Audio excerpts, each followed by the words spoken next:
The story of Cincinnati Electrical Repair begins in 1909 when Albert A. Threm left his job at Sullivan Electric to start his own business, thus starting Cincinnati Electrical Repair Company in 1910. The first shop was located between 3rd and 4th Street in the old National Theater building.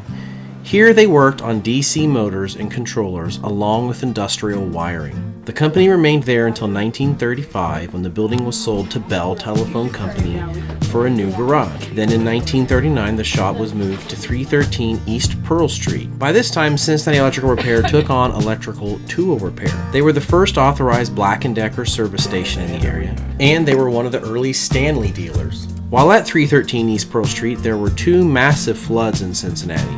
The floods of 1945 and 1948. In 1945, the Ohio River flooded and the water reached over 4 feet in the shop. By 1953, the city of Cincinnati had acquired all of Pearl Street to construct Fort Washington Way. So again, Cincinnati Electrical Repair packed up and moved again. This time they moved to the current location at 2023 Elm Street. By this time, most of the electric motor repairmen had retired and they were doing all tool work. Now, Cincinnati Electrical Repair is in the repair business along with new tool sales, replacement parts, and accessories. And they're an authorized dealer of Hogan, Milwaukee, Bosch, Porter Cable, Hitachi, General Wire, and Panasonic. Stop down and see Chris or Michael, the current owners. I get all my Milwaukee tools here, and I have a lot of stuff repaired as well. Plus, you get to come to this cool part of town and see all of these old businesses and buildings.